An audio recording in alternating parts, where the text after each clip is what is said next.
What's up guys, it's me Jeremy, and after seeing the notes for patch 5.5 and 5.6, I think we can honestly kind of make a case for those two patches being some of the best patches in League of Legends history. And overall throughout Season 5, with somewhat of an exception of 5.4, the patches have been really fantastic and have really led to what I think is a phenomenal meta. Let's get started. So the first thing I want to go over is what makes a meta good. How can we measure the quality of a meta and compare them to each other when certain metas have been shifting and been all over the place constantly? And the reality is that it's a little tough, so bear with me. Overall, I think the best way I came up with to describe it is a meta that appeals to as many types of players as possible. And there's a few ways that can happen. The first one is through the sheer diversity of what is viable. With the buffs to tank junglers, balancing of assassins, and promotion of healthy gameplay, we're left in a meta where more champions are competitively viable than essentially any other point in League of Legends history. In addition, the untouched champions that were not viable are finally starting to receive some buffs, so those off-meta and unviable picks are really starting to rise up to the same level, or at least to be able to compete with some of the more popular champions. Because of this, for the first time I can recall, you could potentially play a champion that is considered weak and actually expect them to be buffed in the future, rather than to simply remain untouched for a really long time.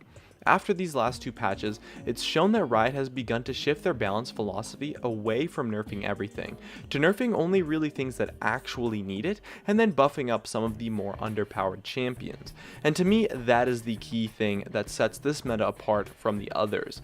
All of the players who main what is seen to be as an underpowered champion are actually allowed to have an optimistic attitude about the whole situation finally, and will likely receive buffs in the next few patches or so if your champion hasn't already.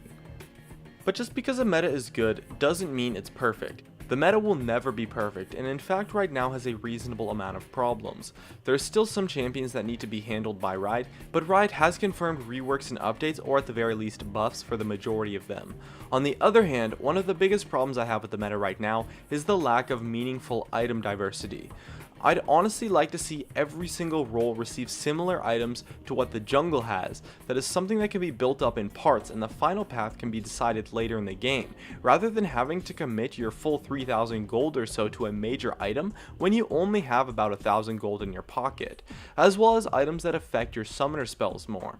There's just so many cool things that could be done with items in the game to make the game more diverse and have a meta where literally every single champion is viable. I think inherently the lack of item diversity causes a lot of problems in League of Legends balance, and on top of that, there's so many items that are just so completely useless that you would just really never buy them ever.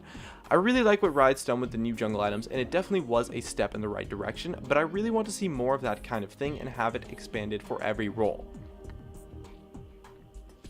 Anyways, what do you think about the current meta? My name is Jeremy, and that's it for my thoughts on the current meta in League of Legends. Hey guys, it's me Jeremy. Thanks for watching my video. If you enjoyed it, definitely make sure to hit that like button so I can tell, and if you're interested, definitely check me out over on all the socials, of which you can see over there. And if you really enjoyed the video, make sure to subscribe for some more awesome content in the future, and definitely check out some of my other videos as well, up here and over there. Anyways, that's going to be it. Thanks again for watching, and of course, I'll see you guys next time.